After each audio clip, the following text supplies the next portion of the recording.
The cafeteria erupted in laughter the moment I walked past their table. I didn't even need to look. I knew it was about me. Again, heat crept up my neck. I clutched my tray tighter, focused on the worn linoleum beneath my feet. Just 20 more steps to my corner table. 19. 18. Did you see what she's wearing? Someone called out. Loud, cruel, meant to hurt. I was wearing my brother's old hoodie. The navy one with frayed cuffs. Clean, comfortable, and deep pockets. Perfect for hiding my trembling hands. My name is Alex Chen.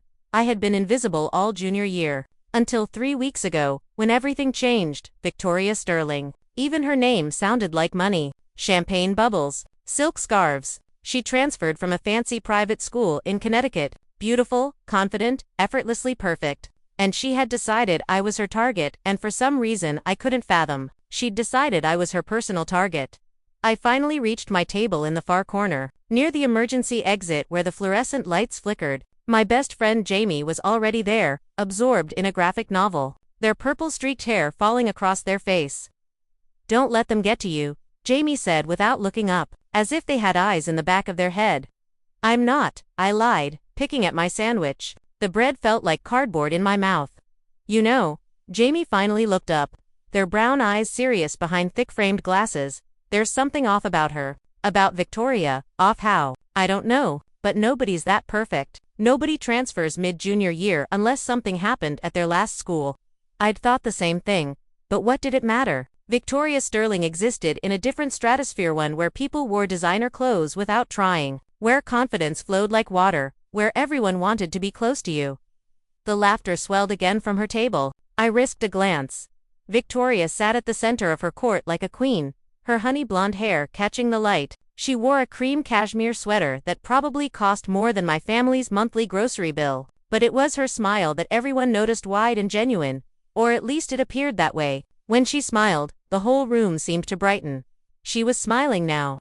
Her head tilted toward Marcus Webb, captain of the basketball team, but her eyes, her striking green eyes, they weren't on Marcus, they were on me.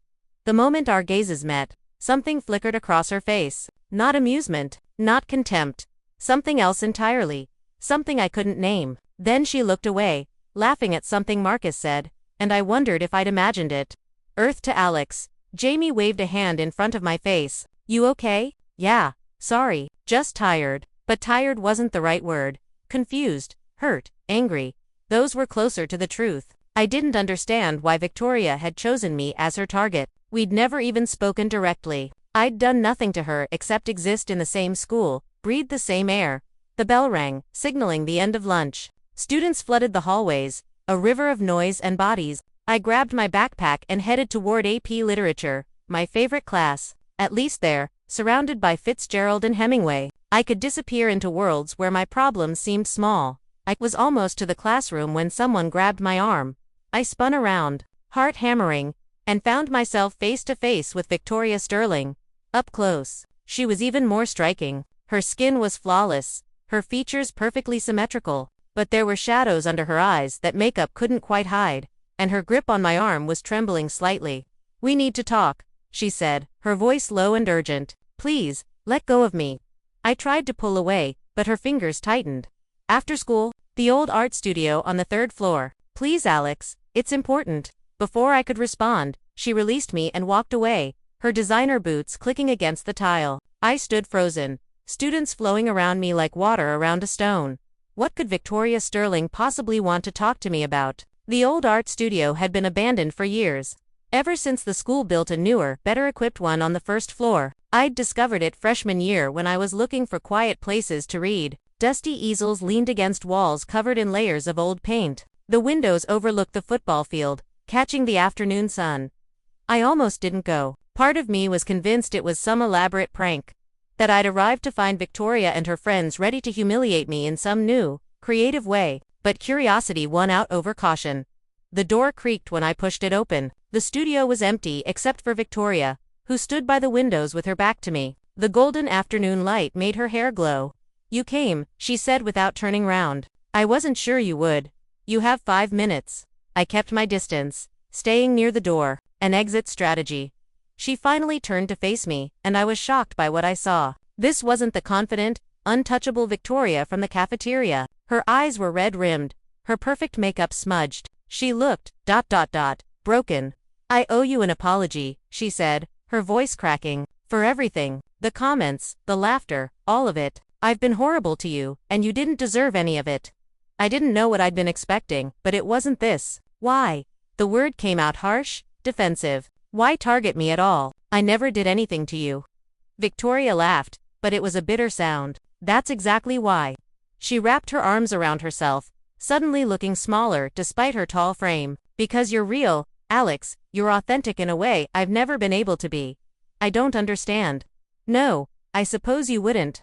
She moved to one of the old stools and sat down heavily. Do you know why I transferred here? I shook my head. My parents found out. She looked up at me, and the pain in her eyes was so raw it hurt to witness. They found out who I really am, what I was hiding, and they couldn't stand it, couldn't stand me. So they shipped me here, to start over, to be the perfect daughter they've always wanted. My defensiveness began to crack. Despite everything, despite the hurt she'd caused, I found myself taking a step closer. Found out what? Victoria stood abruptly and walked back to the window. When she spoke again, her voice was barely a whisper. I'm gay, Alex, and at my old school, there was someone. Her name was Rebecca. We were, together. In secret, until we weren't. The confession hung in the air between us like smoke. I stood frozen, trying to process what Victoria had just revealed. This was the last thing I'd expected, this vulnerability, this truth. Someone saw us, Victoria continued, still facing the window. Posted photos online. Within hours, the entire school knew. My parents were mortified. My father's a state senator. My mother sits on half a dozen charity boards. Image is everything to them. She turned back to me, tears streaming down her face now, her perfect facade completely shattered. They pulled me out immediately. Send me here with explicit instructions. Blend in, be normal, make them proud, act like it never happened, act like I'm someone I'm not. So you decided to pick on me. The words came out sharper than I intended, but I couldn't help it. Understanding the reason didn't erase the hurt. No. Yes, God. I don't know. She ran her hands through her hair, frustrated. When I got here, I was so angry. Angry at my parents, at myself, at the whole situation. I thought if I could just be like everyone else, if I could play the part perfectly enough, maybe I could convince myself it was true. She took a shaky breath. And then I saw you. The first day, in the hallway. You were wearing a flannel shirt and reading some worn paperback, completely oblivious to everyone around you. And you looked so, comfortable. So unapologetically yourself. It made me furious because I've never felt that way, not once in my entire life. I moved closer, drawn by something in her voice, a loneliness that echoed my own. So you made me a target. I made you a target because I was jealous, she admitted, her voice breaking. Because every time I looked at you, I saw everything I wanted to be and couldn't. Because it was easier to hurt you than to face my own pain. We stood in silence, the afternoon sun shifting across the dusty floor. Part of me wanted to leave, to walk away and never look back. She'd hurt me, humiliated me. But another part, the part that had always felt different, always slightly apart from everyone else, recognized something in her story. I'm not straight either, I heard myself say. The words felt strange on my tongue, unfamiliar. I'd never said them out loud before, not even to Jamie. I've never told anyone. Victoria's eyes widened. Alex, I'm not defending what you did, I cut her off. You could have just talked to me. Instead, you made my life hell for 3 weeks. I know, and I'm so sorry. She took a hesitant step toward me. I don't expect you to forgive me. I needed you to know the truth. About why? About me. Why tell me now? A sad smile crossed her face. Because I can't keep pretending. It's killing me, Alex. Every laugh, every perfect comment. Every time I play the role they want me to play it, it's like dying a little bit more. And when I saw you today in the cafeteria, still being yourself despite everything I'd done, I realized I'd rather be hated for who I really am than loved for someone I'm not. The vulnerability in her confession cracked something open inside me. I thought about all the times I'd hidden in oversized hoodies, all the moments I'd bitten my tongue when people asked about boyfriends, all the feelings I'd shoved down so deep I sometimes wondered if they were real. What happens now? I asked quietly. Victoria wiped her eyes, smudging her mascara further. I don't know. I haven't thought that far ahead. I just knew I couldn't keep hurting you. Couldn't keep hurting myself. The bell rang in the distance, signaling the end of the school day. The sound seemed to break whatever spell had held us in this moment of raw honesty. I should go, I said, but I didn't move toward the door. Alex, wait. Victoria reached into her bag and pulled out a small notebook. I've been writing about everything. About Rebecca, about moving here, about my parents, about you. She held it out to me. I want you to have it. Read it, burn it, whatever. But I want you to know that I see you, the real you. And it's beautiful. I took the notebook, our fingers brushing briefly. An electric current seemed to pass between us at the contact, and Victoria pulled her hand back quickly, as if burned. I'm not asking for forgiveness, she said softly. I'm just asking for a chance to make things right. However, I tucked the notebook into my backpack, my mind spinning. I need time to think about all this. Of course, take all the time you need. I walked to the door, then paused with my hand on the handle. Victoria, that thing you said about being yourself? It goes both ways. You can't make things right if you're still pretending to be someone you're not. Her expression shifted surprise, mixed with something like hope. I don't know if I'm brave enough. Neither do I admitted, but maybe we could figure it out together. I didn't read the notebook that night. Instead, it sat on my desk like a living thing, simultaneously threatening and promising. Jamie called twice, but I let it go to voicemail. I needed time to process everything. The next morning, I woke early and finally opened Victoria's journal. Her handwriting was elegant, flowing just like everything else about her, but the words themselves were raw, unfiltered. Day 3 at Riverside High. One entry began. I saw her again today. Alex Chen. She was sitting under a tree reading during lunch, completely lost in her book. Marcus asked who she was, and I said nobody, before I could stop myself. But she's not nobody. She's somebody who doesn't need validation from anyone. I hate her for it. I envy her for it. I want to be her. Another entry. From just a week ago. I made everyone laugh at her expense today. The look on her face. God, I'm a monster. I'm becoming everything I hate. Everything my parents wanted me to be, cruel and fake and hollow. But I can't stop, because if I stop performing, they'll see the truth. They'll see that I'm broken.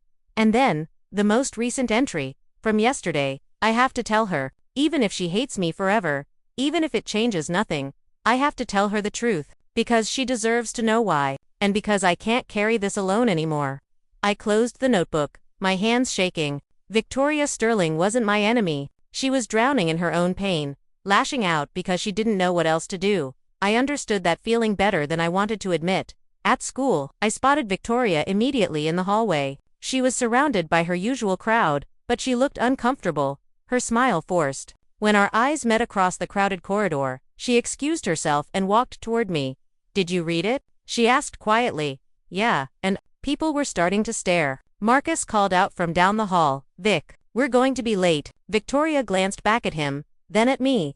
I could see the war playing out on her face. The old Victoria, who would laugh it off and walk away, versus the real Victoria, who was desperate for connection. Tell them you're busy, I said. Her eyes widened. What? Tell them you're busy. Choose yourself for once.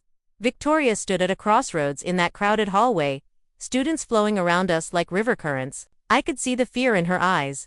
The terror of stepping outside the carefully constructed box her entire life had been built around. Victoria, come on. Marcus called again, impatient now. She took a deep breath, and something shifted in her expression. A decision being made in real time. I'll catch up with you later, Marcus. I need to take care of something. The hallway seemed too quiet for a moment. Marcus looked confused, then annoyed. Seriously, we have chemistry in like 2 minutes. I said, I'll catch up. There was a new firmness in Victoria's voice, a steel I'd never heard before. Marcus shrugged and walked away with the others, shooting confused glances back at us. Victoria turned to me, and I could see her trembling. I don't even like chemistry, she said with a nervous laugh. I mean the subject, or Marcus. Actually, God, I'm babbling.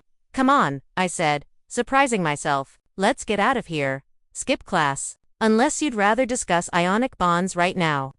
For the first time since I'd met her, Victoria smiled a real smile, not the performative one she wore like armor. It transformed her face, made her look younger, softer. Lead the way. We ended up in the public library 3 blocks from school. Tucked into a corner study room where the morning light streamed through tall windows, Victoria perched on the edge of a chair, still looking like she might bolt at any moment. I've never skipped class before, she admitted. Not once. Perfect attendance since kindergarten. Really? I skip sometimes when it gets too overwhelming. I sat across from her, my own nervousness making my fingers drum against the table. Usually to come here. Actually, books don't judge. I wish people were more like books. Victoria stared at her hands. You can close them when you need a break. Start over from the beginning if you don't like how things went. Is that what you want? To start over? I want to start being real. She looked up at me, her green eyes intense. But I don't know how. I've been performing my whole life, Alex. Dance recitals, piano competitions.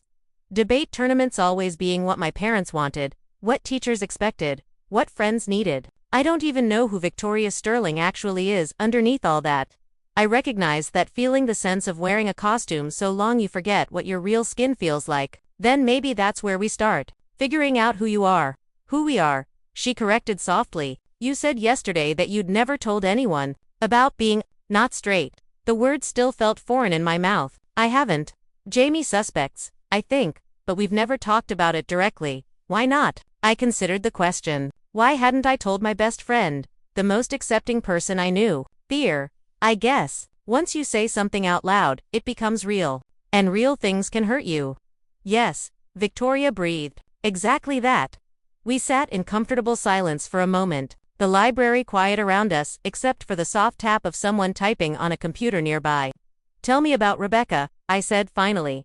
Victoria's expression softened, becoming almost wistful. She was the art teacher's assistant, a senior when I was a junior. She had these incredible paintings, all bold colors and emotion on canvas. She saw the world differently than everyone else. How did it happen? You too. I stayed after school one day to work on a project. She was there, cleaning brushes, and we started talking. About art, about life, about feeling like you don't quite fit in your own skin. Victoria's voice grew tender with memory. She was the first person I could be real with. No performance, no pretending. With her, I could just, breathe. What happened when people found out? The softness vanished, replaced by pain, chaos. My parents were called in. There were meetings with the headmaster. Rebecca was fired even though she hadn't done anything wrong. They wanted to avoid a scandal. And I was told to forget it ever happened. To be grateful they were giving me a fresh start here instead of sending me to some conversion therapy program. My stomach churned. That's horrible. The worst part. Victoria's voice cracked. I never got to say goodbye to her. They wouldn't let me. One day she was there. And the next she was just, gone. I've tried to find her online, but she deleted everything. Sometimes I wonder if she hates me. If she thinks I chose my parents over her. Without thinking, I reached across the table and took Victoria's hand. She looked down at our interlaced fingers in surprise, then back up at me with tears in her eyes. You didn't choose anything, I said firmly. They didn't give you a choice. I could have fought harder. You were 16 and terrified. That's not choosing, that's surviving. Victoria squeezed my hand, and something passed between us, understanding, maybe, or recognition. Two people who'd been drowning in their own ways, finally finding someone who spoke the same language of pain. Thank you, she whispered. We spent the rest of the morning in that library, talking about everything and nothing. Victoria told me about her childhood, growing up in a house where emotions were weaknesses and appearances were everything. I told her about my family, my immigrant parents who worked constantly to give my brother and me better opportunities. The pressure to be perfect, the fear of disappointing them. Does your family know? Victoria asked. About you? No. They're traditional. My mom's always asking when I'll bring a boyfriend home. My dad jokes about future sons-in-law. I tried to keep my voice light, but the weight of it pressed on my chest. They love me, but I don't know if they'd love that part of me. I understand that fear. Is that why you've been hiding? Even here, where no one knows. Victoria nodded slowly. At my old school, after everything came out, people looked at me differently. Even the ones who claimed to be allies. I became the lesbian, instead of just Victoria. I thought starting over I could control the narrative. Be normal. Fit in. But you're not happy. I'm miserable, she admitted. Pretending to like Marcus, laughing at jokes that aren't funny, wearing clothes that feel like a costume. I thought it would be easier than being myself, but it's just a different kind of torture. I understood that too, the exhaustion of being someone you're not, the constant vigilance required to maintain the illusion. What if we stopped? I said, suddenly. Both of us. What if we just were honest? Victoria looked terrified. With everyone? Maybe we start small, with each other, then with people we trust, and eventually, I trailed off, not entirely sure where I was going with this. Eventually the whole school knows. Victoria pulled her hand back, wrapping her arms around herself. And then what? They'll treat us differently, call us names. My parents will find out I haven't changed like they wanted. Or, I said carefully, maybe some people will surprise us. Maybe we find out we're not as alone as we thought. You sound so sure. I'm not sure about anything, I admitted. I'm terrified, actually, but I'm more tired of hiding than I am scared of being seen. Victoria studied me for a long moment, her expression unreadable. Then, slowly, she nodded. Okay, let's try. Being honest, being ourselves. A ghost of a smile appeared on her face, starting with the fact that I really don't want to go back to school today. I laughed, a real, genuine laugh that bubbled up from somewhere deep inside. Me neither. So what do we do instead? I thought about it. Well, there's a good coffee shop around the corner. They have terrible pastries and good books, and nobody cares who you are. That sounds perfect. We gathered our things and left the library, stepping out into the bright autumn morning. The air was crisp, carrying the smell of fallen leaves and possibility. For the first time in weeks, the weight on my chest felt lighter. Victoria walked beside me, no longer the untouchable queen of Riverside High, but just a girl trying to figure out who she was. And I was just Alex, not invisible, not a target, but someone beginning to be seen. Alex, Victoria said as we approached the coffee shop. Yeah, I'm glad I told you. Even if everything else falls apart, I'm glad you know the truth. Me too. The coffee shop became our sanctuary over the next 2 weeks. The dusty Page Cafe was exactly as I'd described: worn furniture, mismatched mugs, walls lined with books that customers were free to read. The owner, an elderly woman named Margaret, never asked why 2 high school students were there during school hours. Victoria and I would arrive mid-morning, claim our corner table by the window, and spend hours talking. Really talking, in ways I'd never talked to anyone. We discussed books and movies, dreams and fears, the weight of expectations, and the terror of disappointing the people we loved. I want to study literature, I confessed one rainy afternoon, watching water stream down the window. Maybe become a writer, but my parents expect me to be a doctor or engineer, something practical. What would you write about? Victoria asked, cradling her 3rd coffee of the day. Everything, nothing. Feelings, mostly. The messy, complicated stuff that doesn't fit into neat boxes. I turned to look at her. What about you? What do you want? Victoria was quiet for a moment, her fingers tracing the rim of her mug. I want to paint. Like Rebecca did. I want to create something that makes people feel less alone. She laughed bitterly. But sterling women don't become artists. We become lawyers or politicians' wives or socialites. We don't play with paint. That's bullshit. She looked at me in surprise, rarely cursed. Then she smiled. That real smile I'd become addicted to seeing. Yes, it is, but we couldn't hide in the coffee shop forever. Eventually, we had to return to Riverside High, to the roles we'd been playing. The difference was that now we returned together. A quiet alliance that didn't go unnoticed. Marcus was the first to comment. You've been weird lately, Vic. Distant. Is everything okay? We were in the cafeteria, Victoria sitting with her usual crowd, while I sat 2 tables away with Jamie. But our eyes kept finding each other across the room. Silent conversations in glances. Everything's fine, Victoria said, but her voice lacked its usual conviction. You sure? Because you're acting differently. Spending time with... He nodded toward me with poorly disguised disdain. ... With people you wouldn't normally hang out with. I saw Victoria stiff. This was the moment, the choice between comfort and truth. Between the person she'd been pretending to be and the person she actually was. Alex is my friend, Victoria said clearly, and I don't appreciate the tone. The table went silent. Marcus looked stunned. Friend? Since when? Since I stopped being someone I'm not. I watched this unfold from my table, my heart pounding. Jamie grabbed my arm, their eyes wide. Holy shit, is she really doing this? I think so, I whispered. Victoria stood up, grabbing her tray. I'm going to sit somewhere else. Victoria, wait, one of her friends, a girl named Sophia, reached for her arm. Are you coming with me or not? Victoria asked her directly. Sophia hesitated, glanced at Marcus, then slowly shook her head. I don't understand what's happening. I'm being honest for once in my life, Victoria said. That's what's happening. She walked across the cafeteria, every eye in the room following her. The distance between her old table and mine felt like miles. I could see the fear in her expression, the way her hands shook slightly as she carried her tray.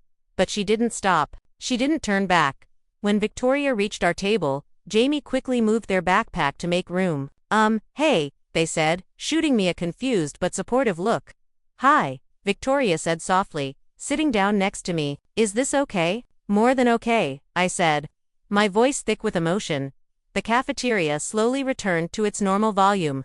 But I could feel the stares, hear the whispers. Victoria had just upended her entire social hierarchy, and everyone knew it meant something, they just didn't know what yet.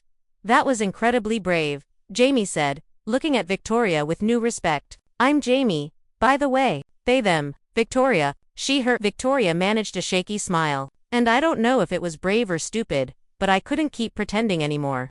Over lunch, I watched Victoria slowly relax, her performance mask slipping away. She laughed at Jamie's terrible jokes, engaged in real conversation instead of calculated small talk, and for the first time since I'd known her, she seemed genuinely at ease. But the whispers grew louder over the next few days. Victoria, sitting with us, became a regular thing, and people noticed. They noticed her showing up to school in jeans instead of designer outfits. They noticed her ignoring Marcus's texts. They noticed the way she looked at me sometimes with warmth and something deeper.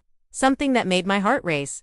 It was Jamie who finally said what everyone was thinking. We were at my house, the three of us doing homework in my room, when they looked up from their math textbook and said bluntly, "So are you two together, or what?" I nearly choked on my water. Victoria's face turned bright red. "Jamie," I protested. "What? I'm just saying what everyone's wondering. The way you look at each other." They gestured vaguely between us. "There's definitely something there." Victoria and I exchanged glances. We'd been dancing around this for weeks, the lingering touches, the way conversation flowed effortlessly, the comfortable silences that felt like coming home. "We're friends," I said, but even I could hear the uncertainty in my voice. "Friends who have obvious feelings for each other," Jamie corrected. They stood up, gathering their things. "Look, I love you both, but I'm not going to sit here and watch you pretend there's nothing going on. I'll see you tomorrow." After Jamie left, the silence in my room felt heavy. Victoria sat on my bed, picking at a loose thread on my comforter. "Are we?" she finally asked. "Pretending there's nothing here?" My mouth went dry. I don't know. I don't know how to do this. Me neither. I mean, I was with Rebecca, but that was different. We knew it had to be secret from the start. Victoria looked up at me, vulnerable in a way that made my chest ache. "But with you, I don't want secrets. I don't want to hide." I moved to sit beside her on the bed, close enough that our shoulders touched. "I'm scared," I admitted, "of everything this means. Of how people will react, of disappointing my parents." "I'm scared too," Victoria whispered. "But I'm more scared of losing this, of losing you." "You won't lose me. How can you be sure?" I turned to face her fully, taking in her features, the green eyes that had first looked at me with cruelty, then pain, and now something tender. The blonde hair she'd stopped styling perfectly, the slight smile that played on her lips. "Because I think I'm falling for you," I said, the words trembling but true. "And that terrifies me, but it's also the most honest thing I've ever felt." Victoria's eyes filled with tears. "I've been falling for you since that day in the art studio. Maybe even before, when I was still too scared to admit what I was really feeling. So what do we do?" "I think," Victoria said slowly, reaching for my hand, "we stop being scared. Or at least, we stop letting fear make our decisions." She was right. We'd both been ruled by fear for so long. Fear of judgment, fear of rejection, fear of being truly seen. But sitting there in my bedroom, our hands intertwined, I realized that the fear of hiding was worse than the fear of being known. I leaned forward, giving her time to pull away. She didn't. Our lips met softly, tentatively, a question and an answer all at once. The kiss was gentle, sweet, and when we pulled apart, we were both crying and smiling. "Wow," Victoria breathed. "Yeah," I agreed.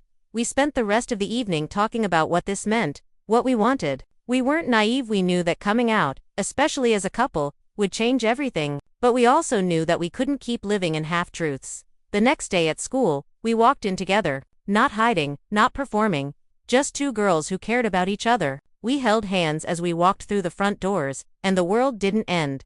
People stared, people whispered, but people also smiled. Unexpected allies we hadn't known existed. A girl from my English class gave us a thumbs up. A teacher nodded approvingly as we passed. Jamie practically tackled us with a hug. Finally, they exclaimed, "I thought I was going to have to lock you two in a closet." Poor choice of words, I laughed. You know what I mean. By lunch, the news had spread. Victoria Sterling and Alex Chen were together. The former queen bee and her former target were now openly, undeniably a couple. Some people were supportive, others were confused, a few were hostile. Marcus confronted us in the hallway. "This is what you left us for, to be with her." He spat the word, like it was poison. Victoria squeezed my hand tighter. "I didn't leave you for anyone. I left because I was tired of pretending to be someone I'm not. And Alex has been more real with me in 2 weeks than you ever were." "You're making a mistake," Marcus said, but he was already backing away, sensing he'd lost this battle. "The only mistake I made was hiding for so long." Victoria called after him. That evening, I got a text from an unknown number. My stomach dropped when I opened it. "This is Rebecca, Victoria's friend from her old school. She found me through social media and told me everything. I just wanted to say that you should know how lucky you are. Victoria is one of the bravest, kindest people I've ever known. Take care of her, and tell her I'm proud of her for finally living her truth." Ree showed the text to Victoria when she came over that night. She read it with tears streaming down her face. "She doesn't hate me," she whispered. "She never did." Victoria called Rebecca that night, and they talked for hours, finding closure, making peace, celebrating each other's journeys. When she hung up, Victoria looked lighter than I'd ever seen her. "She's dating someone," Victoria told me, smiling through happy tears. "She's happy, and she said she's glad I found you." "I'm glad I found you too." The next few months weren't easy. Victoria's parents found out when someone from school sent them photos of us together. The confrontation was ugly, full of threats and ultimatums, but Victoria stood her ground, refusing to go back into hiding. Eventually, her parents stopped calling. It hurt Victoria deeply, but she also felt free in a way she never had before. She moved in with her older sister, who was more accepting, and started seeing a therapist to work through the trauma. My own coming out to my parents was gentler but still difficult. My mom cried. My dad was silent for days, but slowly, they came around, choosing love over expectation. The first time my mom invited Victoria to a family dinner, I cried happy tears through the entire meal. At school, we became advocates. We started a GSA club with Jamie as president. We created safe spaces for other students struggling with their identities. We weren't perfect, we still had bad days, moments of fear and doubt, but we had each other, and that made all the difference. On the last day of junior year, Victoria and I stood in the old art studio where this had all begun. She'd been using it to paint. Her parents might have cut her off, but her sister supported her artistic dreams. "Look," she said, gesturing to a canvas. It was a painting of 2 girls holding hands, walking through a dark hallway toward a door filled with light, beautiful and raw and honest. "It's us," I said. "It's everyone who's ever been scared to be themselves," Victoria corrected. "Everyone who's had to choose between authenticity and acceptance." "What are you going to call it?" Victoria smiled, pulling me close. "Breaking through." And that's exactly what it felt like, breaking through walls of fear.